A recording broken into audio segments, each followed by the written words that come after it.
నమస్తే, welcome to Bharati TV. నేను Bapayya. Data centre Babu ఘనతే, ఇదిగో ఆధారాలు, డేటు టైంతో సహా. ఇక వైసీపీ ఖేల్ ఖతం అని చెప్పేసి ఈ వీడియోకి నేను ఒక టైటిల్ పెట్టాను.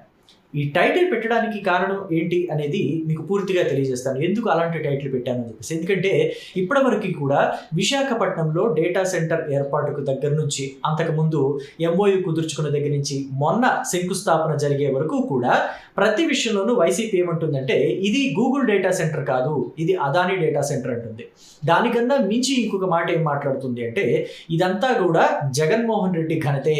ఇక్కడికి డేటా సెంటర్ వచ్చిందంటే జగన్మోహన్ రెడ్డి చొరవ చూపించి ఆయనే తీసుకొచ్చారు, ఆయన్ని చూసే డేటా సెంటర్ ఇక్కడికి వచ్చింది, దీంట్లో చంద్రబాబు ఘనతే లేదు, ఆయన క్రెడిట్ చోరీ చేస్తున్నారని చెప్పి వైసీపీ పదే పదే పదే మాట్లాడుతూ ఉంటుంది. అయితే దీంట్లో నిజం ఎంత ఉంది ఏంటి అనేది తెలియాలి కదా. సో అందుకని నేను అసలు డేటా సెంటర్ ఎప్పుడు వచ్చింది, ఎవరు తీసుకొచ్చారు, అలాగే అదానీ డేటా సెంటర్ అంటే ఏంటి, గూగుల్ డేటా సెంటర్ అంటే ఏంటి, రెండు వేరువేరా లేకపోతే ఒకటేనా అనే వివరాల్ని మీకు తెలియజేయాలని ఈ వీడియో చేస్తున్నాను. సో ఇకపోతే డేటా సెంటర్ ఫస్ట్ టైం ఎప్పుడు వచ్చింది, ఎవరు తీసుకొచ్చారు అనేది టూకీగా సుత్తి లేకుండా చెప్పేస్తాను. డేటా సెంటర్ 2019 జనవరి లేదా ఫిబ్రవరి ఆ టైంలో వచ్చింది. దీనికి ఎంఓయూ కుదుర్చుకుంది అప్పటి ముఖ్యమంత్రి, తెలుగుదేశం పార్టీ అధినేత నారా చంద్రబాబు నాయుడు. అదానీ కంపెనీ యజమాని గౌతమ్ అదానీ ఆంధ్రప్రదేశ్కి వచ్చి విశాఖపట్నంలో మేము డేటా సెంటర్ పెట్టాలనుకుంటున్నాము, 70,000 కోట్ల పెట్టుబడితోటి, 1, 2 కాదు, 10, 20 కాదు, 70,000 కోట్ల రూపాయల పెట్టుబడితో డేటా సెంటర్ మేము విశాఖపట్నంలో పెట్టబోతున్నాం అని చెప్పేసి చెప్పారు. సో దానికి సంబంధించి ఎంఓయూ కూడా కుదుర్చుకోవడమే కాదు, ఏప్రిల్ ఆ టైం కల్లా శంకుస్థాపన కూడా జరిగింది. ఆంధ్రప్రదేశ్కి అప్పుడు ఐటీ శాఖ మంత్రిగా ఉన్నది లోకేష్ చంద్రబాబు నాయుడు సమక్షంలో, ముఖ్యమంత్రి చంద్రబాబు నాయుడు ఐటీ శాఖ మంత్రి లోకేష్ సమక్షంలో ఎంఓయూ కుదుర్చుకున్నారు. ముఖ్యమంత్రి చంద్రబాబు అక్కడ ఎవరైతే మంత్రులు ఉంటారో, ఇన్ఛార్జి మంత్రులు కావచ్చు విశాఖపట్నానికి, లేకపోతే స్థానిక మంత్రులు కావచ్చు, వాళ్ళతోటి శంకుస్థాపన కార్యక్రమాన్ని కూడా పూర్తి చేశారు. ఆ ఫోటోలు కూడా మీరు ఇక్కడ చూడొచ్చు. సో ఇకపోతే అదానీ డేటా సెంటర్కి శంకుస్థాపన కూడా జరిగింది. ఆ తర్వాత మేలో ఎలక్షన్స్ అయిపోయి రిజల్ట్ కూడా వచ్చింది. మేలోనో జూన్లోనో 2019 ఎన్నికల రిజల్ట్ వచ్చింది. తెలుగుదేశం పార్టీ ఆ ఎన్నికల్లో ఓడిపోయింది. ముఖ్యమంత్రిగా ఉన్న చంద్రబాబు నాయుడు ప్రతిపక్ష నాయకుడు అయ్యారు. ప్రతిపక్ష నాయకుడిగా ఉన్న జగన్మోహన్ రెడ్డి ముఖ్యమంత్రి అయ్యారు. వైసీపీ అధికారంలోకి వచ్చింది. ఇక అక్కడి నుంచి పరిస్థితులు మారాయి. ఆంధ్రప్రదేశ్లో పెట్టుబడులు పెట్టడానికి ఎవరెవరు ఎంఓయూలు కుదుర్చుకున్నారు, ఏ కంపెనీలు శంకుస్థాపనలు చేశాయి అనే వివరాలన్నింటినీ కూడా జగన్మోహన్ రెడ్డి బయటికి తీశారు. ఎందుకు? వాళ్ళకేవో సౌకర్యాలు కల్పించి, మీరు ఇక్కడ ఎంఓయూలు కుదుర్చుకున్నారు కదా, శంకుస్థాపనలు చేసుకోవడానికి రెడీగా ఉండండి, ముఖ్యమంత్రి స్థానంలో నేనున్నాను, సో మీకు అన్ని సౌకర్యాలు కల్పిస్తాను, మీకు ఏదైనా సబ్సిడీలు కావాలన్నా నేను ఇస్తాను, మీకు మౌలిక వసతులు కూడా కల్పిస్తామని చెప్పడానికి కాదు, వాళ్ళందరినీ కూడా తరిమేయడానికి. అలా తరిమివేయబడ్డ వాళ్ళలో లూలు కంపెనీ కూడా ఉంది. లూలు మాల్ అంటారు కదా, ఆ కంపెనీ కూడా ఉంది, దాన్ని తరిమేశారు. అలాగే ఫ్రాంక్లిన్ టెంపుల్టన్ అని చెప్పేసి ఇంకొక కంపెనీ ఉంది కదా, దాన్ని కూడా అప్పట్లో తరిమేశారు. అది కూడా పెద్ద సెన్సేషన్ అయి కూర్చుంది. సో ఇకపోతే అదానీ డేటా సెంటర్కి సంబంధించి కూడా ఎంఓయూని బయటికి తీశారు. వాళ్ళు ఆల్రెడీ శంకుస్థాపన చేసుకున్నారు కదా, మరి దీన్ని తరిమేయడానికి ధైర్యమూ చాలేదు, అలాగే ఉంచడానికి మనసు ఒప్పుకోవడం లేదు. ఎందుకంటే ఉంచితేనేమో చంద్రబాబుకు పేరు వస్తుంది, తరిమేస్తేనేమో అదానీకి మోదీకి మంచి సత్సంబంధాలు ఉన్నాయి, వాళ్ళిద్దరి మధ్య గొడవలు వస్తాయేమో అని చెప్పేసి జగన్మోహన్ రెడ్డికి ఒక భయం పట్టుకుంది. సో అందుకని జగన్మోహన్ రెడ్డి ఏం చేశాడు, తరిమి వేయకుండా ఇంకొక పద్ధతిని ఫాలో అయ్యాడు. మీరు రివైజ్డ్ ఎంఓయూతో రండి, మీకు ఆల్రెడీ ఇక్కడ చాలా ఎక్కువ శాతం భూమి ఇచ్చారు, ఇవ్వవలసిన దానికన్నా మీ డేటా సెంటర్కి సరిపోయేదానికన్నా అధికంగా భూమి ఇచ్చారు, అంత భూమి మేము ఇవ్వడానికి సిద్ధంగా లేము అని చెప్పేసి రివైజ్డ్ ఎంఓయూతో రమ్మన్నారు. సో దానికి సంబంధించిన పేపర్ కటింగ్స్ కూడా మీరు ఇక్కడ చూడొచ్చు. ఎందుకంటే అప్పట్లో అందరూ అనుకున్నారు ఇక జగన్మోహన్ రెడ్డి లూలు మాల్ని తరిమేశాడు కదా, సో కాబట్టి అదానీ డేటా సెంటర్ని కూడా తరిమేయడం పెద్ద సమయం ఏం పట్టదు, దాన్ని కూడా తరిమేస్తాడు, ఒక భారీ కంపెనీ, ఒక భారీ పెట్టుబడి, దీన్ని కూడా జగన్మోహన్ రెడ్డి తరిమేస్తాడు అని చెప్పేసి అంతా భావించారు. కానీ జగన్మోహన్ రెడ్డి చాలా తెలివిగా వాళ్ళని తరిమేయకుండా రివైజ్డ్ ఎంఓయూతో రమ్మన్నారు. సో కాబట్టి రివైజ్డ్ ఎంఓయూతో రమ్మన్నారు కదా, 2020 ఆ టైంకి వాళ్ళు రివైజ్డ్ ఎంఓయూతో వచ్చారు. కానీ చాలా కాలయాపన చేసి జగన్మోహన్ రెడ్డి 2023కి దాని ఎంఓయూని కుదుర్చుకొని ఆమోదం తెలిపి వాళ్ళకి గతంలో చంద్రబాబు నాయుడు ఇచ్చిన భూమిని కూడా చాలా తగ్గించేశారు. మరి తగ్గిస్తే వాళ్ళు కూడా పెట్టుబడి తగ్గిస్తారు కదా. 5 గిగావాట్ల డేటా సెంటర్, 5 గిగావాట్ల కెపాసిటీ డేటా సెంటర్ని 300 మెగావాట్ల డేటా సెంటర్గా మార్చేశారు అదానీ కంపెనీ వాళ్ళు. అప్పుడు 70,000 కోట్ల పెట్టుబడి ఎంతవరకు వచ్చేస్తుంది, 18,000 కోట్లకు వచ్చేసింది. సో తేడా లేదు, మీరు భూమి తగ్గించారు, వాళ్ళు పెట్టుబడి తగ్గించారు.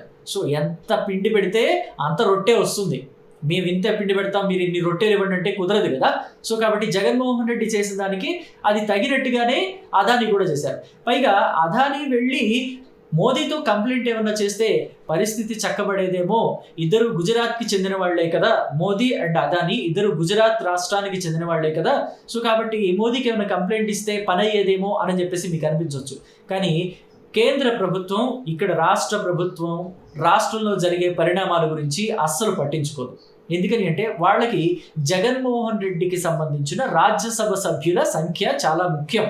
అందుకనే వీళ్ళని ఎక్కడ కదిలిస్తే వాళ్ళు అక్కడ మద్దతు ఇవ్వటం ఆపేస్తారేమో వాళ్ళ బిల్లులకి అని చెప్పేసి వాళ్ళు కదిలించలేదు. ఇక్కడ జగన్మోహన్ రెడ్డి ఈయనకి ఇష్టం వచ్చినట్టు ఆటలాడాడు.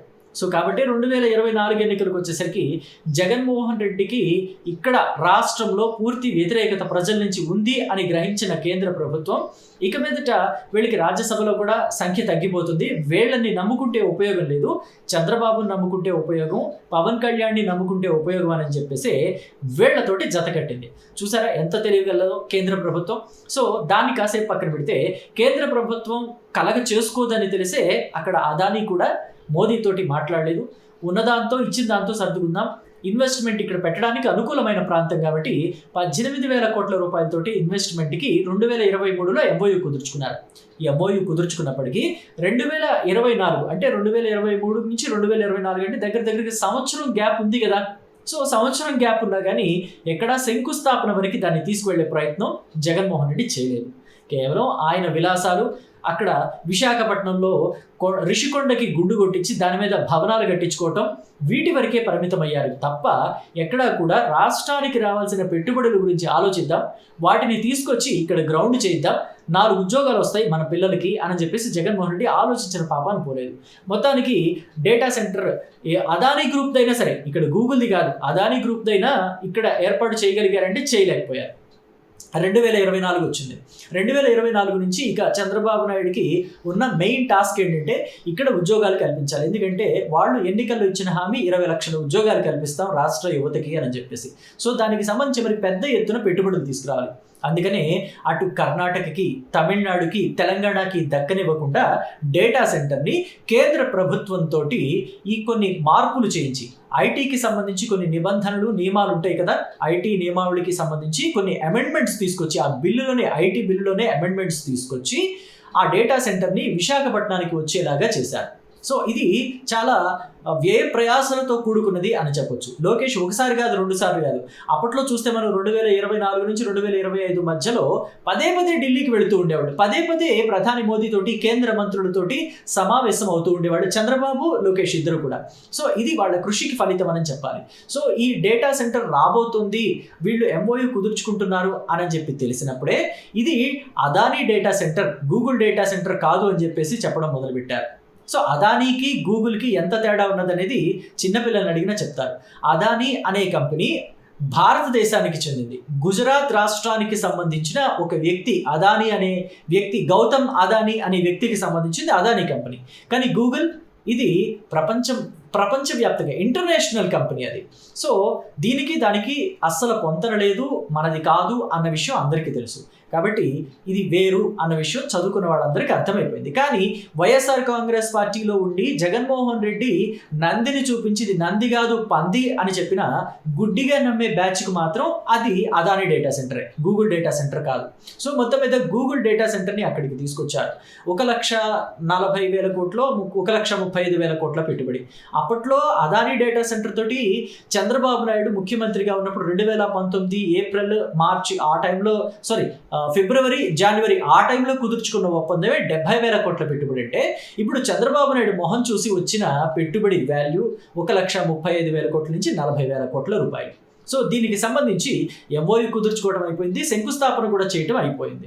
సో నిన్న శంకుస్థాపన చేసిన దగ్గర నుంచి కూడా ఇంకా Jaganmohan Reddy and co, YSR Congress party and gang మొత్తం కూడా ఇది అదానీ డేటా సెంటర్ అని చెప్పడం మొదలుపెట్టారు. అలాగే ఈ అదానీ డేటా సెంటర్ని తెచ్చింది జగన్మోహన్ రెడ్డి అని చెప్పడం మొదలుపెట్టారు. సో అందుకని నేను అప్పట్లో అంటే ఇప్పుడు మళ్ళీ నేను ఆంధ్రప్రదేశ్కి సంబంధించిన కొన్ని తెలుగు దినపత్రికలో వచ్చిన ఇన్ఫర్మేషన్ని చూపించినా కానీ వాళ్ళంతా చంద్రబాబు నాయుడు కరపత్రికలు, తెలుగుదేశం పార్టీ కరపత్రికలు, వాళ్ళు తెలుగుదేశం పార్టీ కోసం పనిచేసే ఎల్లో మీడియా అని చెప్పేసి వైసీపీ వాడు మాట్లాడచ్చు.